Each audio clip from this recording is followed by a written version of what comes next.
Coach Nelson didn't sit down right away. He stood behind his desk in that cramped athletic office at Ridgeview Middle, holding a manila folder, looking at it like it might bite him. Then he looked up at me, Walter Hines, and he didn't say a word for what felt like 10 full seconds. 10 seconds is nothing when you're waiting on a weather report. 10 seconds is forever when it's about your grandson. Mr. Hines, he finally said, voice low, careful. The way you talk to someone you're not sure can take what's coming. How long has Tyler been wearing long sleeves to practice? Tyler, 11 years old, quiet in the way kids get when quiet is safer than talking, was standing outside that office door because I'd told him to wait in the hallway. I looked at Coach Nelson, then down at that folder he hadn't opened yet. I don't know, I said. That's why I'm here. Let me back up. 3 weeks earlier, on a Saturday morning in September, I drove from my place outside Tulsa, out past Broken Arrow, to my son Marcus's house to fix a leaky faucet he'd been putting off for 2 months. That's just how it goes with us. He calls, says, Dad, when you get a chance. And I get in the truck within the week because I know when you get a chance really means never, not with the hours he works. I've been a plumber 41 years, 38 of them self-employed, and there's not a faucet, a garbage disposal, or a water heater in Wagoner County I haven't had my hands inside of at some point. Fixing Marcus's sink wasn't work. It was an excuse to see my grandson. I pulled into the driveway a little after 9, toolbox in the passenger seat where my wife Loretta used to sit before the cancer took her, 4 years this December. I still catch myself glancing over there sometimes, expecting to see her adjusting the radio. Old habits don't die easy, and I've stopped trying to make them. Marcus's wife Denise answered the door, coffee mug in hand, already dressed for something. Hey, Walter. He's under the sink situation. I swear it's a whole production. She laughed, but it was thin, the kind of laugh people do when they're already thinking about the next thing on their list. Tyler's in his room. He'll be glad you're here. I set my toolbox down in the kitchen and headed back to find him first. That's a habit too. Fix the boy before I fix the faucet. Tyler's door was shut, which wasn't like him. He used to leave it open, music playing, some video game noise leaking into the hallway. I knocked. Ty Bug. It's Grandpa. Nothing for a second. Then the door opened, and there he was, in a long-sleeve shirt. September in Oklahoma, still pushing 85 degrees most afternoons, and my grandson had a long-sleeve shirt buttoned all the way to the wrist. Hey, Grandpa. He smiled, but it didn't reach anywhere close to his eyes. It sat right there on his mouth and stopped. Hey, bud. I kept my voice easy, the way I do when a customer's about to find out their whole bathroom floor needs replacing and I don't want to spook them before I've even opened the wall. Little warm for long sleeves, isn't it? He shrugged, the kind of shrug that's really a door closing. I'm just cold. Cold. 85 degrees outside, and my grandson was cold. I let it sit there a second, didn't push. I've learned that pushing a kid is like pushing a stuck bolt. You strip it if you go too hard, too fast. I sat down on the edge of his bed instead, next to a stack of comic books he'd outgrown 2 years ago and never gotten rid of, and I asked him about school, about his friend Marcus called DJ, about whether the Thunder had a shot this year. Ordinary things, he answered, but there was a flatness to him that hadn't been there at Easter, hadn't been there even at his birthday in July. Then, halfway through a sentence about his math teacher, he stopped talking altogether and just looked at me. Really looked, the way kids do when they're deciding whether an adult is safe. Grandpa, he said, quiet. Can I show you something? You can't tell Mom I showed you. My stomach already knew before my brain caught up. 41 years of fixing things people don't want to look at teaches you that particular kind of dread. You can show me anything, Bug, and I won't tell anybody you don't want me to. He pulled his sleeve up slow, like it hurt just to move his own arm, and there they were. Bruises, 4 of them, evenly spaced, right around his upper forearm. The kind of bruises that don't come from falling off a bike. The kind that come from somebody's hand gripping hard enough to leave a print. I didn't gasp. I didn't grab him by the shoulders. I sat very still and I said, "Okay, baby." Who did that? He shook his head fast, eyes filling up. I fell. Ty, look at me. I kept my voice level, the way you'd talk down a spooked animal. I've fixed pipes in this county for 41 years. I know what a fall looks like, and I know what a grip looks like. This is a grip." He didn't answer. He just pulled the sleeve back down, careful, like he was tucking something away that wasn't safe out in the open, and he said, "Can we go finish the sink now? I want you to understand something about me. I am not a man who jumps to conclusions. I've walked into houses expecting a busted pipe and found a busted marriage instead, more times than I can count, and I've learned to keep my mouth shut and my eyes open until I actually know what I'm looking at." So I didn't say a word to Denise. I fixed that faucet, 40 minutes, easy job, and the whole time my mind was running through every visit for the last 3 months. Tyler quieter at Thanksgiving. Tyler not wanting to go swimming at the lake house in June, which wasn't like him at all. That boy used to live in that water. Tyler flinching, just slightly, when Denise's new husband Craig reached past him for the ketchup at a cookout back in August. I'd noticed it then and told myself it was nothing. A boy's allowed to flinch. Denise had remarried the year before, a man named Craig Doyle who worked in equipment sales and traveled some weeks, home other weeks. I'd met him maybe 6 times. Polite enough, firm handshake, talked a lot about a boat he was fixing up. Marcus and Denise had split when Tyler was 7.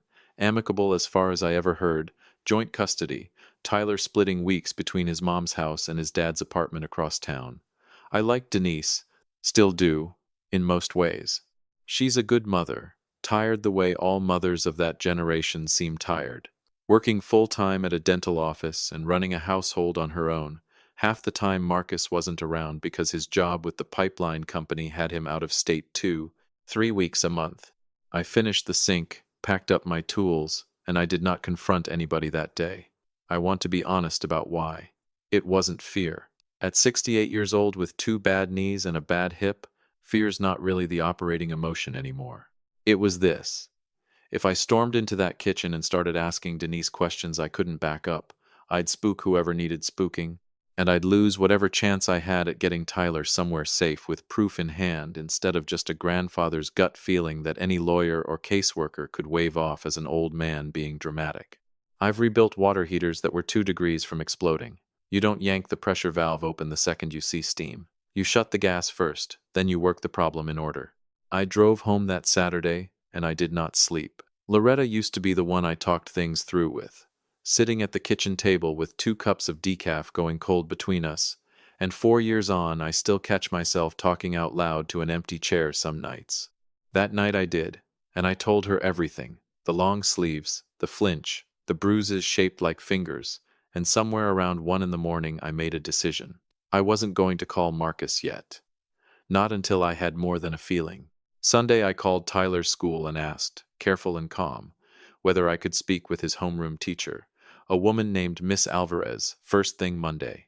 I told the front office I was his grandfather and I had some concerns about his well-being, nothing more specific than that on the phone. I've learned you don't hand your whole hand to a receptionist. Miss Alvarez met with me Monday during her planning period, and she didn't seem surprised so much as relieved somebody had finally asked.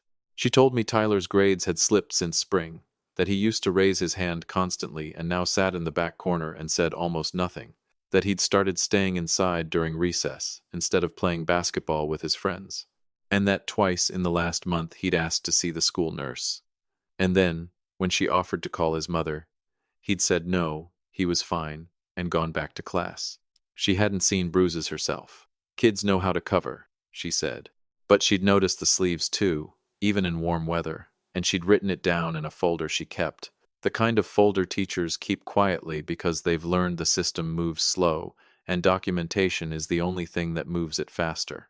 That's when I met Coach Nelson, because Miss Alvarez walked me down to the gym herself and said, talk to him too. Tyler used to be first one dressed out for PE. Now he asks to sit out more than any kid I've ever had. And that's where I was, standing in that cramped office, when Coach Nelson finally opened the folder and slid it across the desk. Inside were 3 separate notes, dated over 6 weeks, each one documenting a time Tyler had come to him with an excuse to skip changing into gym clothes, sit out an activity, or leave early. Stomachache, headache, forgot his shoes. Small things on their own, a pattern once you laid them side by side. I should have called somebody sooner, Coach Nelson said. I kept telling myself it was nothing. Kids get shy about their bodies at this age. You're calling somebody now, I said. That's what matters. I didn't call the police that morning. I didn't call Marcus either, not yet. I drove home with that folder's contents photographed on my phone, and I sat at my kitchen table, the way I used to sit and plan a full repipe job on an old house, working out the order of operations before I touched a single pipe, because if you do it out of order, you flood somebody's hole downstairs and make everything worse. What I knew. Something was hurting my grandson in that house, badly enough and often enough that a coach, a teacher, and an old plumber had all separately noticed. What I didn't know, who, exactly, and how bad, and whether Marcus had any idea at all. I called my son that evening, not to unload everything at once. I needed to hear him first, the way you tap a pipe before you cut it, to know what's really running through there. He picked up on the first ring, still sounded worn down from a 12-hour shift out near Enid. Hey, Dad, everything all right? Fine, son. Listen, how's Tyler seemed to you lately? Anything different? A pause. The kind that tells you a man's actually turning something over instead of just being polite. He's been quieter. Denise says he's just going through something, middle school stuff. You know how they get. Another pause. Why, you notice something? Might be nothing, I said, keeping my voice easy the way I do with a nervous customer. Just missed seeing him much lately. Wanted to know if he could stay out here with me a stretch. Grandpa time. I'll take him fishing at Fort Gibson, get him out of the house a while. I could hear something loosen in Marcus's voice, the relief of a tired father hearing somebody offer to lighten a load he didn't even know how heavy it had gotten. He'd love that, Dad. Let me square it with Denise. It's technically her week, but I don't think she'll mind. I hung up and sat with that a minute. Denise wouldn't mind. Of course she wouldn't. A quiet house for however many days, no explanations required. By 9 the next morning, I was sitting across from a family law attorney named Roberta Chen, a sharp, no-nonsense woman I'd used years back sorting out Loretta's estate paperwork, somebody who didn't waste a single word she didn't need. I laid out everything. The bruises, the long sleeves, the coach's folder, the teacher's account. She listened without interrupting, the way good professionals do, and when I finished, she took her glasses off and set them on the desk. Walter, you understand what this could be? I've got an idea. Physical abuse, possibly ongoing, possibly escalating. Who else knows? You, the coach, the teacher, not Marcus. Not yet. She nodded slowly. Good instinct. Before you tell him, you want this documented well enough that there's no room for anybody, including your son, to talk themselves out of what it means. When a man hears something like this about his own household, the first response is almost always disbelief. You have to hand him something disbelief can't survive. What do I need? A written timeline. The coach's documentation, in writing, signed. The teacher's account, same. And, she paused. If you can get eyes on that house, without anybody knowing, do it. Discreetly. I don't love recommending it, but courts move on evidence, not gut feelings. And gut feelings are all you've got right now. She gave me a name before I even asked, a retired sheriff's deputy turned private investigator named Hollis Beck, who did quiet, careful work around the Tulsa metro and wasn't the type to get sloppy. One more thing, Roberta said as I stood to leave. When Marcus calls about Tyler staying with you, say yes immediately. Get that boy somewhere safe today if you can. Already in motion, I said. Marcus called back at noon. Denise was fine with it, he said. Actually sounded glad for the break. Called it good bonding time for me and Tyler. Didn't ask how long. Didn't ask what we'd be doing. Filed that away, same as everything else. I picked Tyler up that afternoon. Denise wasn't home.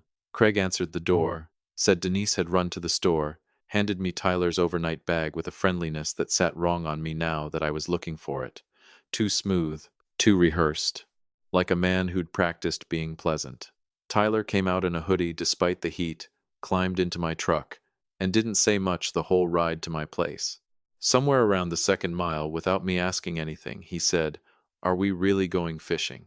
"Best trip we've ever taken," I told him.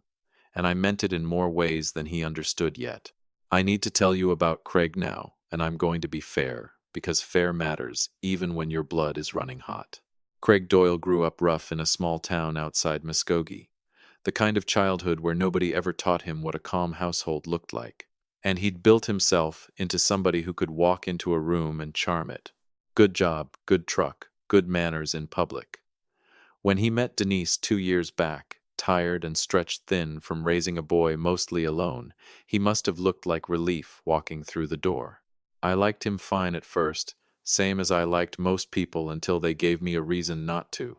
But somewhere in that house, behind that door, the patience he showed the world apparently didn't make it past the driveway. I'm not saying that explains what he did.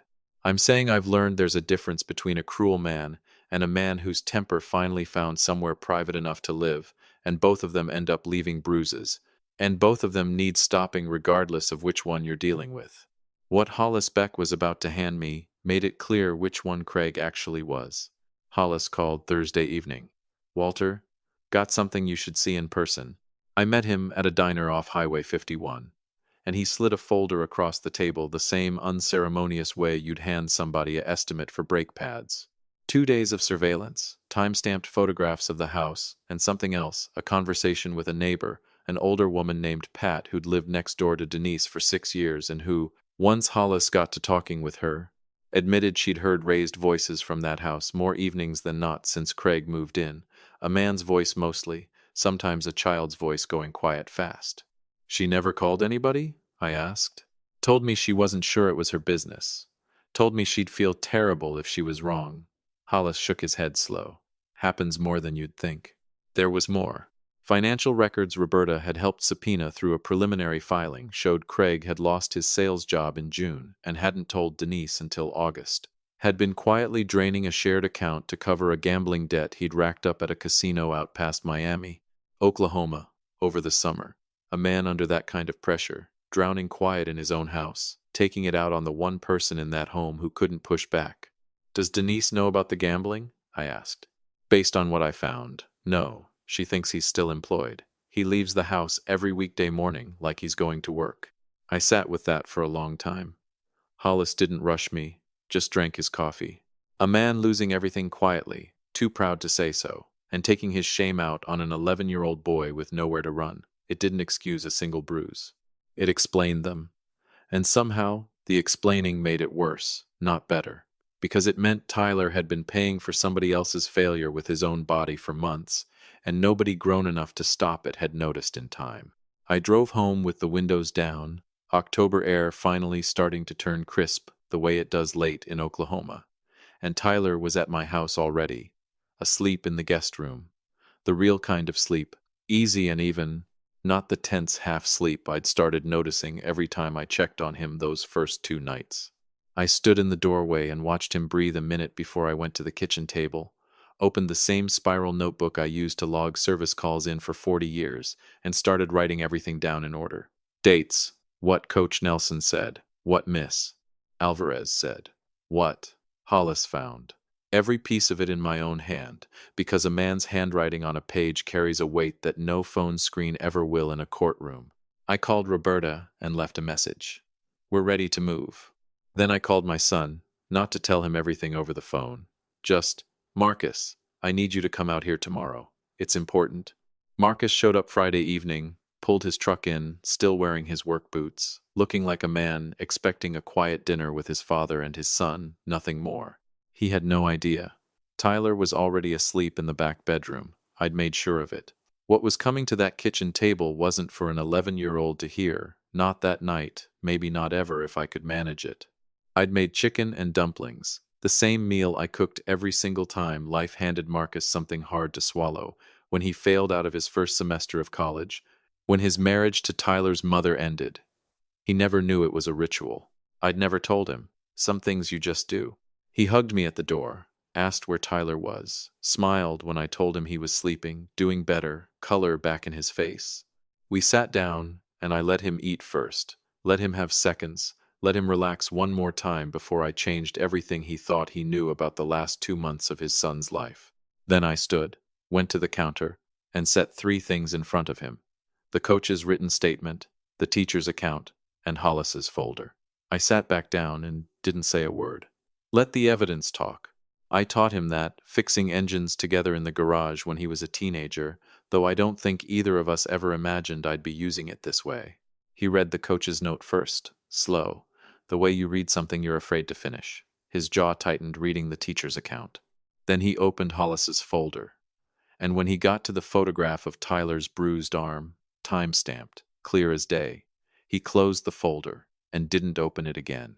He stood up, said, "Excuse me," and walked out to my back porch, and I gave him his time the way Hollis had given me mine.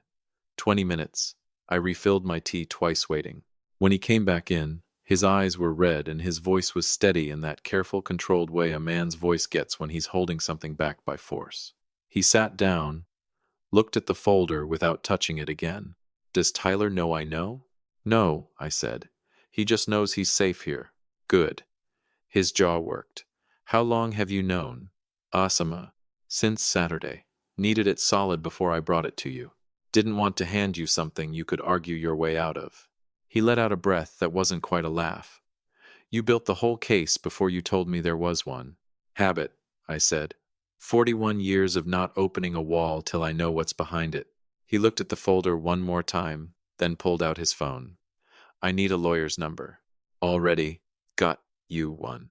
Marcus didn't drive to Denise's that night, or Saturday. He spent the weekend at my place, in his old room, eating breakfast across from Tyler, watching him laugh at something on the television, just watching him, storing it up the way a man does when he's about to have a conversation that changes everything downstream of it.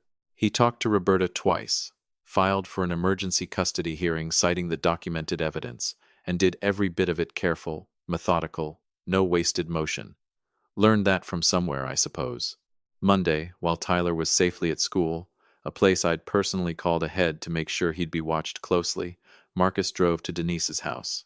He told me about it that evening, and I'm going to tell it to you the way he told it to me. Denise was home alone, Craig off at his supposed job. She let him in, confused, said something about swapping custody days. He didn't sit down. He set the coach's letter on her counter first. She read it, looked up. "I don't understand. What is this?" He set the teacher's statement next to it. Then the photograph. She went pale reading it, hand rising to her mouth. "Marcus, I didn't know. I swear to you I didn't know. He told me Tyler was clumsy. He told me." "You didn't ask," Marcus said, and he told me his voice never rose, not once, the whole conversation. "Our son stopped wanting to go outside, stopped raising his hand in class, wore long sleeves in 90-degree heat, and you didn't ask. I've been working, I've been exhausted, I didn't see. You didn't want to see." He picked his keys up off her counter. "I'm not here to fight with you about that right now. I'm here to tell you Tyler's not coming back to this house while that man is in it. Not for one more night." She was crying by then, he said, and she asked him if he was going to take Tyler from her entirely, and he told me he stopped at the door and looked back at her the same way I'd have looked back, steady, no anger left in it, just fact. "That's between you and a judge," he said, "but it's not going to be me deciding that. It's going to be what's best for him. You should have decided that a long time before I had to." And he walked out. I want to tell you how it ended. Not the version with a soundtrack, the real version, because real justice moves slow and comes wrapped in paperwork instead of drama. But it comes. The emergency hearing granted Marcus temporary full custody within 8 days, backed by the coach's documentation, the teacher's statement, and photographic evidence that left the judge very little room for doubt. A formal CPS investigation followed, and 2 weeks later, further physical evidence corroborated what Tyler eventually, gently, with a counselor present, was able to say himself. Craig Doyle was arrested on child abuse charges that November. He pled out rather than face trial, avoiding the worst of it the way men like that usually do. But he lost everything anyway, the relationship, his freedom for the better part of 2 years, whatever reputation he'd built charming rooms he didn't belong in. Denise, to her credit, didn't fight the custody ruling once she understood the full shape of what had happened under her own roof while she worked double shifts trying to hold a household together alone. She and Marcus worked out a supervised arrangement over the following year, slow, careful, rebuilding something that could never go back to what it was, but didn't have to stay broken either. She still sees Tyler most weekends now. She still cries sometimes when she picks him up. he tells me. I don't think that ever fully stops for a mother who missed something like this happening in her own house. Tyler wears short sleeves now. Every day the weather allows it. That's the detail that gets me most. Out of everything. He plays basketball again. Coach Nelson tells me he's back to being first, one dressed out for practice. We still go fishing most Saturdays, Fort Gibson, same spot, same two folding chairs. He doesn't talk about that fall much, and I don't push him to. Some things heal better in the quiet, the way a good weld holds stronger than you'd ever guess just from looking at it. But every now and then, out on that water with nothing but the sound of the line hitting the surface, he'll lean over and say, "Thanks for noticing, Grandpa." And I tell him the same thing every time. That's what grandpas are for, Bug. Noticing what everybody else is too tired to see.